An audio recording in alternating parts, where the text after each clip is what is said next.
So I'd first ask these people that I'm coaching, where are you right now? What is going well? We can easily focus on what isn't going well because everybody did that first. I But obsess on think that. about what is going well. Okay, so now we've got a baseline of what is going well. What do you want to go more well? Where would you like to work towards? And then this is a long evolved process, but I help them put together an actionable plan. Together, we figure out if we're going to get from point A to point B, and then to point C, and then maybe D, what does that plan look like? And then we break it down into baby steps. Hi, everybody. This is Diane Gilman, formerly the Gene Queen on TVCHSN, now the proud host of my podcast, Too Young to Be Old. And today I ask you this question. Is your life a hot mess, girls? If you are over 50 and you are going through menopause, a gray divorce, a career change, an aged out corporate forced retirement, are you an empty nester? Are you having to move the family home and downsize? All super stressful transitional points in your life. Well, guess what? We have got Ellen Rothstein, the ultimate transition coach. And Ellen, I can tell you, I just went through a combination of career change slash aging out of the career I'd been in for 30 years. And boy, where were you? I could have used you. It was so stressful. I honestly felt like I was walking a gangplank and just being pushed off the edge into a dark night. Now, fortunately, 5 weeks after I left everything in my career that was really familiar to me, too familiar, I was given an opportunity, but that doesn't happen for everybody. And I have to say that part of that came with almost a total identity change for me. So let's talk about honestly aging unapologetically and how we get to that identity change through your fabulous advice. Thank you, Diane, for that introduction. And this is a topic that is near and dear to my own heart from my own experiences, those of my clients, those of my friends, colleagues, family. It is very common. When we go through some kind of change like that, our identity is called into question. Our identity is, you realize how tied into what you felt. For example, if you meet somebody, they say, "What do you do?" And your answer is, "I'm a doctor, I'm a nurse, I'm a lawyer, I'm a something. Yeah. I'm my job," basically. Forgetting, of course, you're also likely a mother, a wife, a girlfriend, a sister, a friend, and you also have other parts of your life that are not defined in even those terms. For example, I'm creative. Someone else might be musical. Someone else might be great with gardening or some other thing. But what we tie our identity to is what we do for work. So when that changes, we are forced into, especially if you're retiring or particularly retiring not by choice, because then you really are bereft. You have no sense of identity. What am I? I have no idea. Yes. And That's then what really needs to happen is you need to figure out, who do you actually want to be? And that's when the transition part starts to come into play.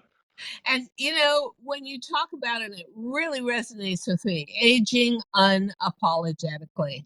I was in two professions, a dual profession of visual television, where you had an audience that could never forgive you for growing older. They want you to just remain where you were, where they liked you the most. And fashion, which is so youth obsessed that when I actually had my key moment in my career at the age of 60, developing a baby boomer gene for women my age and me, I mean, it was just unbelievable the tightrope I felt I walked to always appear 20, 25, 30 years younger, to never reference where I was at, to never say, Oh, "Oh my God, I can't wear these heels never. one more minute. I'm killing myself." Yeah. And if you make a cultural reference, automatically your age. So I could see if I told somebody in the context of a work environment, I went to a Beatles concert. Okay, I have just shot my credibility as a worker because then they realize, oh my God, she's that old. My experience was the same as yours, less on the physical side as it was on sort of the business work environment side. I was working in a digital media company, and I didn't start there till after I'd already spent a lot of years in advertising. So I was seasoned, and I had, let's see, my kids were pretty grown by that point. So I was definitely older than a lot of people there. So I was super careful about not making cultural references.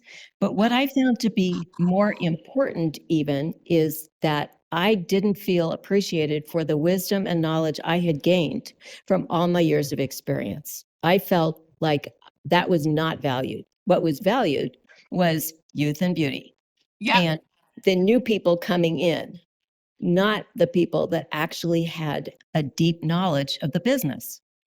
And that was really unfortunate. Yeah. I think for me, I didn't start television until I was 47, HSN QVC. I had, my reference point was the customer was about the same age. The average age of the customer was 50. So, okay, great. I fit right in. But then they never want you to grow older than 50. Right.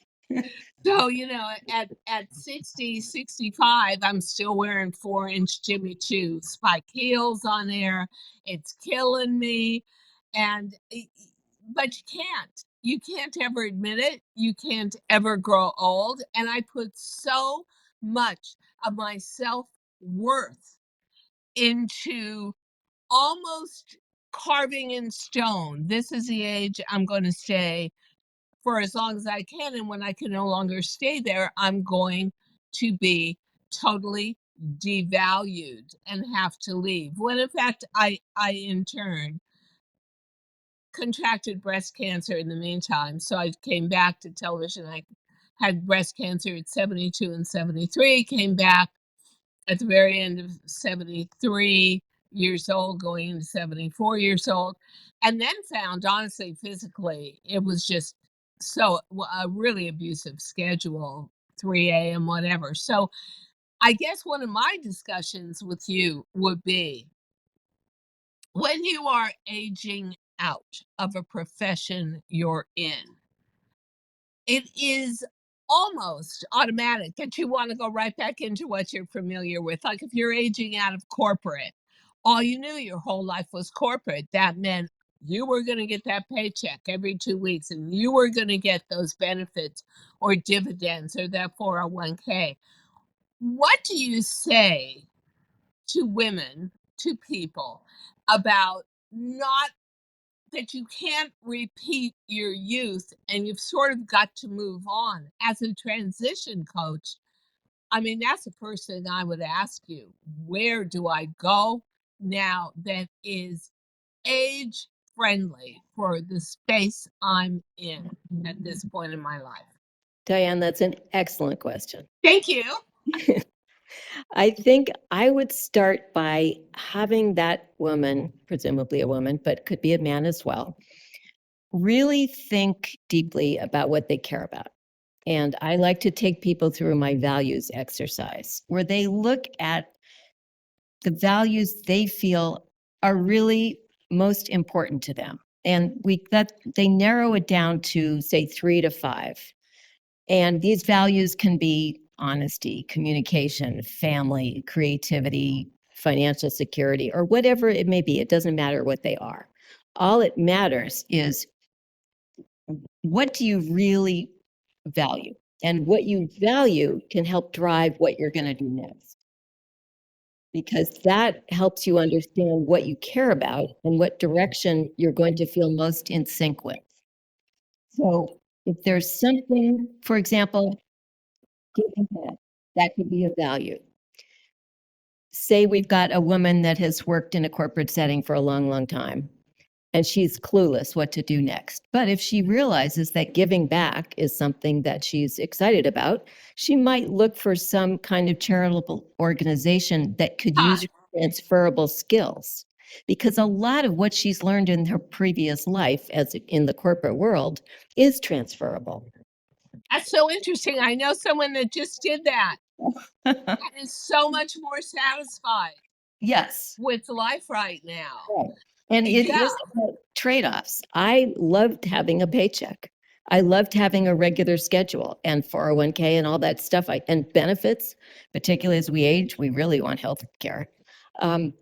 But then when I got laid off and tried to do what you suggested, which is get another job back doing what I knew I Yeah. could do, it was a disaster from their point of view and from mine. It was horrible. It was a short-term contract job. And when that contract period was over, we couldn't get away from each other fast enough. So the trade-off I made at that point was to say, okay, look, maybe you can't get hired in San Francisco, which is a very young tech town, which is where I live, doing the kind of work you were doing. Maybe it's time to look at what you want to do, what you can do. The trade-off being the con is I'm giving up that steady paycheck and I'm giving up health insurance. However, there are ways to work around that. The pro is for the first time in my life, I have flexibility of schedule. I have never had that before. It is heaven compared Isn't to it? Yeah. it's a game changer. Yeah. It's made me so much happier. You know, for me, and I had told you this at the very beginning of our discussion before we came on air. Um, for me, menopause was the great dividing wall. And it wasn't that my symptoms were so intense. It was number one, I saw menopause because my mother went through it very early and really violently, and it totally changed and degraded her life. So that was my vision. But my hair started to fall out. My skin, nothing would moisturize it. I was packing on the pounds around the middle. Now, interestingly enough, so was my whole audience. So we were in it together. And when I developed sort of the postmenopausal baby boomer gene, it was the light bulb moment of my entire career. But I saw menopause as a great wall between my experiences of youth and what I was facing was being a non-fertile woman, even though I never had cared about having children, but losing my beauty, losing my vitality, losing a lot of my mobility, and not having that automatic wake up every morning and, "Hey, you're looking pretty good with bedhead and no makeup on." What, as a transition coach, do you do for women who, like me, saw menopause as the great divide? I think it's really about learning to love your body image, Ha! regardless of your experience through menopause. And but at that point, at that sort of age, at some time you look in the mirror and you go, "Oh shit, Yeah, that was I it. don't get this." And I remember when I was a And little I girl, don't my like this. grandmother had said that she looked in the mirror and she felt 29, and she was shocked at the wrinkly woman staring back at her. So true. And that stayed with me because I got to that point. I suddenly looked in the mirror and went, "What the hell? What Who happened? is that? This is Who not is me. that This is not stranger? who I Yeah. feel." So I think it's about coming to terms with who you are. And this doesn't mean giving up on feeling like you look good, because my own journey has been such that when I was younger, I actually felt worse about the way I looked than I do now, even though I've got wrinkles now. I've got gray hair. I've got, elastic skin that sags. And even if I work on my triceps, there's still going to be a wobble, no matter what I do. But I have come to appreciate my health appreciate that I do what I can to take care of myself. It is, some of it's in my control. A lot of it's not, of course, but what I can do, I do. But I've learned to appreciate who I am from the inside, which helps me feel better about what's on the outside. You know, that is words of wisdom. And the one thing that I learned, but I have a very difficult time with it because I'm always a planner. I'm like the squirrel that wants to gather all the nuts and getting ready for winter, and winter's always coming. But I think the thing that I would say has been the biggest life lesson, and something that I really did learn from going through breast cancer, was you have got to live in the moment. Yesterday is gone. Tomorrow has not happened yet. And if you are not happy in the moment you're in, you're never going to be happy. So, how do you teach how do you coach people as a transition coach to be happy with where they're at right now? I think that's super tough. It is. It is definitely tough, but they have to start by recognizing what is going well. And I do something every night when I get in bed and I turn out the light. The very first thing I do before I try to fall asleep is ask myself what went right today. And Wow. I do this every single night. Wow. And it can be something really minuscule.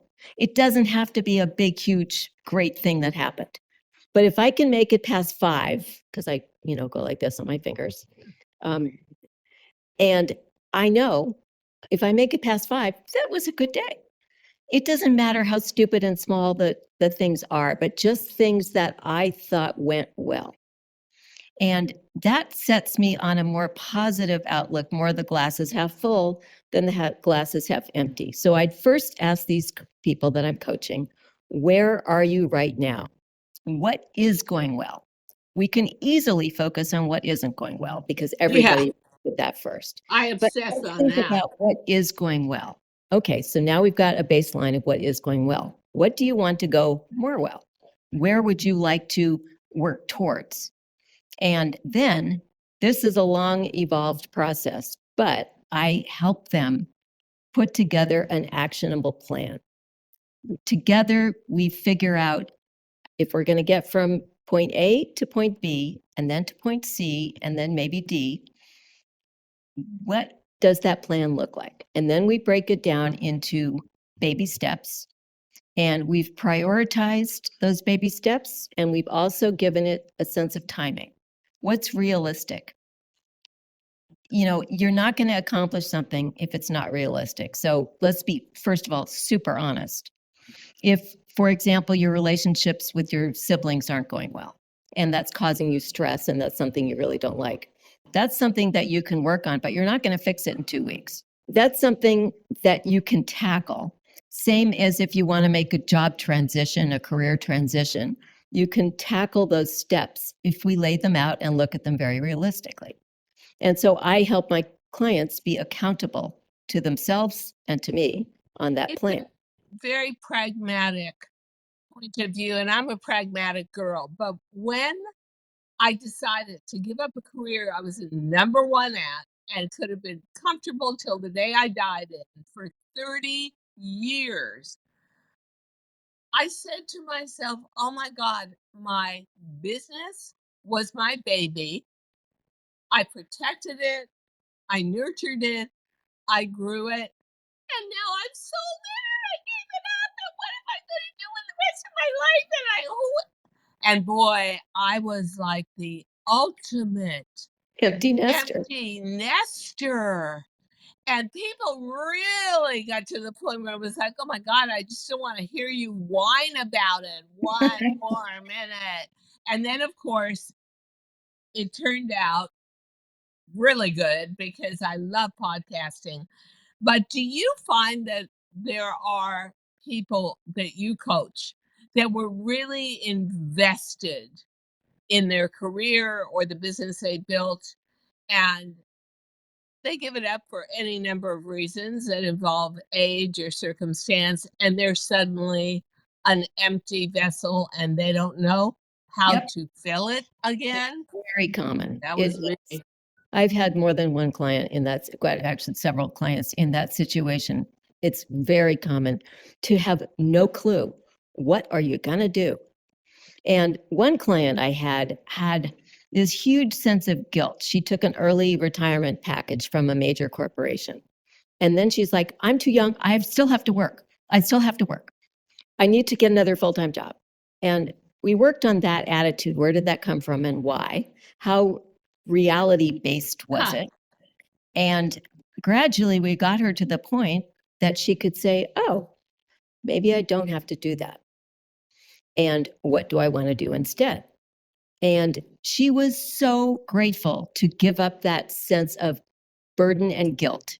And then she was able to approach things in a much different way. And she did figure out things to do. And she was thriving. It took her a while, but she did it.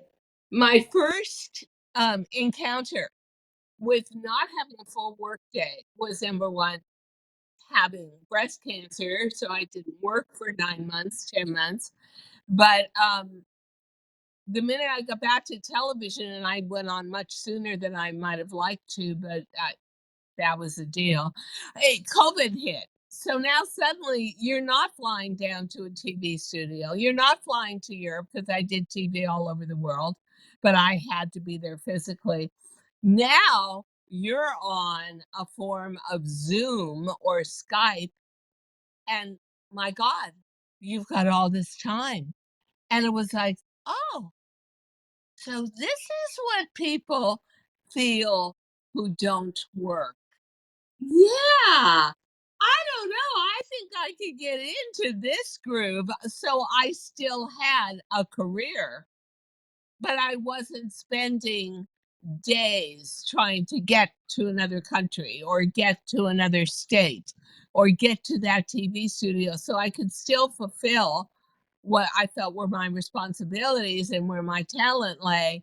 But I suddenly had free time and it was like, wow, this is what married women do who don't work. They actually get to do stuff like go to a facial spa or exercise every day. And it was a huge revelation for me. And maybe it was good, as bad as COVID was, that that hit. And in a profession like mine, they just closed down the studio and had, a robotic studio, and we all connected that way. Then when it came back to going back into it again, I thought, you know what? I'm 77 years old. I don't want to do this anymore. Like, I think I need to do something more age appropriate. And also, chemotherapy did a whole number on my body. And I needed to honor my body much more than I had. Do you find that one of your biggest challenges might be people who come back after COVID and say, no, now wait a minute. I don't want to be in an office every day. I want to be remote. I want that 4 hours of commuting time a day for me. And they find that the work environment they're in is not going to accept that and forces them to have to rethink their whole life. How does that work for you? Absolutely. That is in San Francisco, that's very prevalent because so many people have opted not to work, not to go back to work physically, at least not full time. Some companies have started to require a certain number of days per week, and I understand the value of that. Making a hybrid work community work is a challenge. But lots of people did come to the same realization that you did, that, hey, I'm just as effective doing this job from home, and I get to spend more time with my kids. I'm not commuting. I can unload the dishwasher while I'm, waiting for this conference. Things allow them to achieve a better work-life balance, definitely. The challenge comes, I think, when there's a disconnect between what the employer expects versus what the employee wants. And that is something that I know a lot of businesses have experienced. But from the worker's point of view, I'd say find a way to make it work. Find that balance for yourself and be willing to be flexible for your employer, and it'll probably work out. Now, your mantra is identify, prioritize, implement. Hmm. How many people find that difficult to do? And actually, what do you think your rate of success is? Because sometimes I think people have to prod me like I'm a dead slug to get me to actually do something. And then once I do it, I'm like, wow, this is really great. And they're like, yeah, it took us 2 years to get you to even consider it. How do people come to you, Ellen? Do they come to you? And this is close to our final question. Do they come to you in a state of distress, saying to you, oh my God, my life is a hot mess. How do I cool it down? How do I calm it down? Or do they come to you sort of pragmatically? How do they find you? It depends. It really depends. Each person's situation is different, and each person's personality and how they deal with things is different. So it's hard to make a sweeping generalization. However, I think one reason it may take you, for example, 2 years to get to that implementation change place is because it wasn't your idea in the first place. What I work with the clients is this has to come from them. We cannot force somebody. I can't make anybody do anything. That's not my role. Of My course. role is to help them identify what they want to do. And you can't do everything. So you have to prioritize in order to work towards making that something happen. How is this going to work? What is most important? What are you willing to make trade-offs about? And then the implement part is okay, you can talk about it, but it's meaningless unless we can find a realistic way to make this happen. So people have their own ways to approach this. Some of them start out a hot mess. Some of them are very pragmatic. They really vary. So I have to be a good listener. And as a coach, I have to reflect back to them. What is their style? What is their personality going to need? So it's my job to help them figure out what they want, not for me to make them do anything.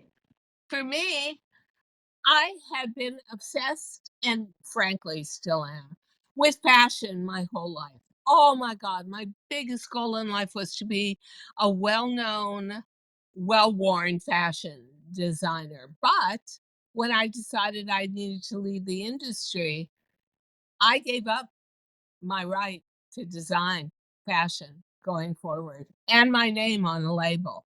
So now suddenly the biggest crutch in my life was unavailable. And so I very pragmatically asked myself, what do you like about what you do? Well, I'm a Leo. I like a lot of attention, so I like a camera. And what do you think you do well? I think, apart from designing, communication. And when I sold on TV, they were usually fairly upset with me because I was delivering a social message, which I felt incorporated a pair of jeans rather than just a hard sell of a jean. A jean represented youth, a jean represented happy moments, a jean represented family memories.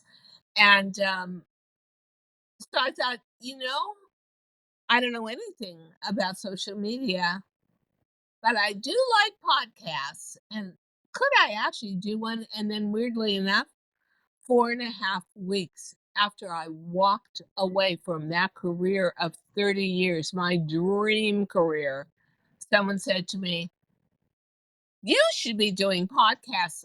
Want to do podcasts? Let's do a podcast, a weekly podcast. It was like, whoa. So I think that, would you say your greatest talent is sussing out your clients' talents and loves and putting them together with the reality of the situation? I would say yes, that, but almost as an overarching, more important layer is making them feel good about their decisions, making them feel Oh, good so about so important. what they're going to do, regardless of what those talents are. And yes, I love sussing them out and helping them do that. But I really am focused on making sure that they're feeling like they're making the right decisions for themselves and that they're empowered to make some changes if these don't work out and not go back to square one and feel defeated. And tell me, how did you become, and final question, a life transition coach through your own experience of finding it very difficult to transition, or because you're very logical and you thought this logic is step by step and I can show people how to follow it? How did you become the life transition coach you are today? It's a combination of the fact that I hate change. Parents got new furniture when I was 4. I remember them telling me, "You don't like it just because you don't like change." And I thought, Wow. "Oh, that really resonated." So change is something that I've noticed about myself, or my resistance to change. So that's been tough. Um, and so that was the genesis of the personal experience part. When I did get laid off and and had to reinvent myself, that was a result of years of knowing I don't like change, but also being at my lowest point, really, and discovering I needed to make a big transition.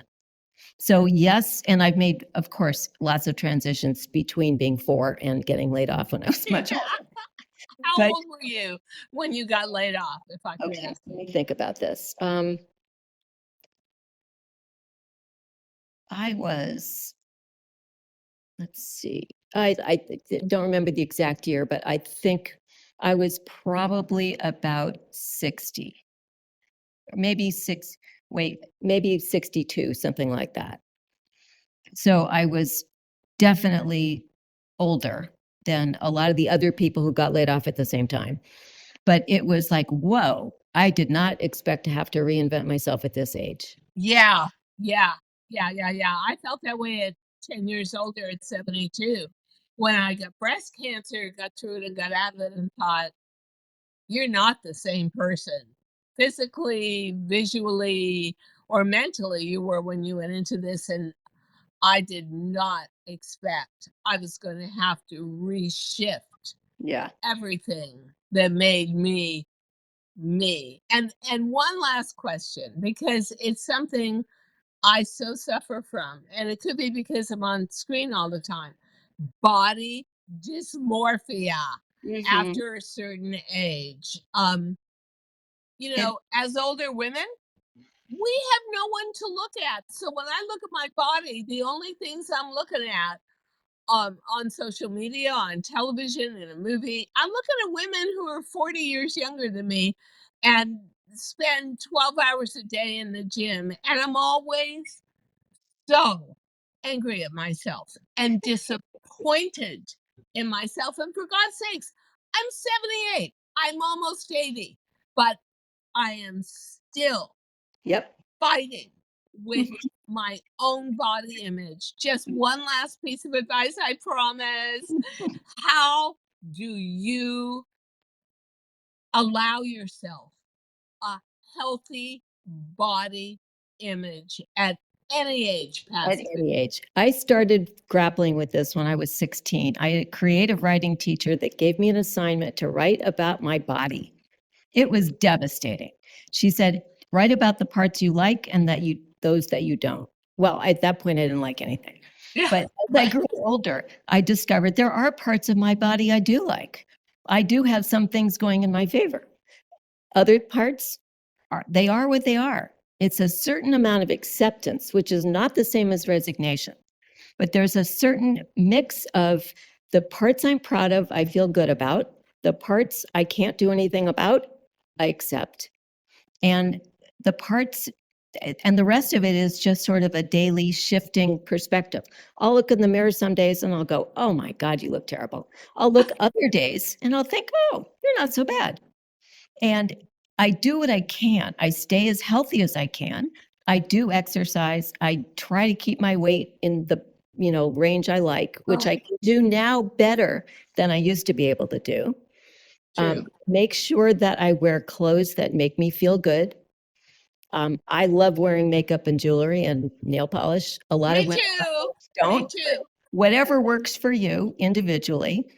I know what I need to do to make myself feel like I'm the best version of myself I can be at this Ah, moment. that's so important. You know what? It seems to me that past the age of 50, it is one transition after the next. So, honestly, whether you're going through that great divorce or you're going through menopause and I came out with a huge weight gain that I then had to lose. And in between, body dysmorphia sort of became a way of life. We could all use a transition coach like Ellen Rothstein, and we will give you all the information on how you can get in touch with her, where she is in the sphere of the internet. And I want to thank you so much. You know what? I so relate to many parts of what you had to say. And it seems to me like, I took a big plunge. I always say I put on a bungee cord. I'd never jumped before and just jumped off the Empire State Building and said, okay, la la, maybe I could do this or that. But honestly, I'm happier than I've been in 20, 25 years. But boy, I had a lot of self doubts and I could have used you, Ellen. So thank you so very much. Well, thank Fascinating, you, really. Diane. I've thoroughly enjoyed our conversation. Me too. So much of what you talked about resonated for me, and I'm the happiest I've ever been as well. And so I, again, want to thank you for having me as a guest. Yippee. Thank you. Thank you so much for listening to Too Young to Be Old podcast. The episode may be over, but the fun doesn't have to stop here. Find us on Facebook, Instagram, TikTok, and YouTube at The Diane Gilman, or visit our website, thedianegilman.com. If you like the show, leave us a rating or a review and subscribe so you don't miss the next episode. And until then, don't forget, age is just a number. Together, we'll prove that we are all too young to be old.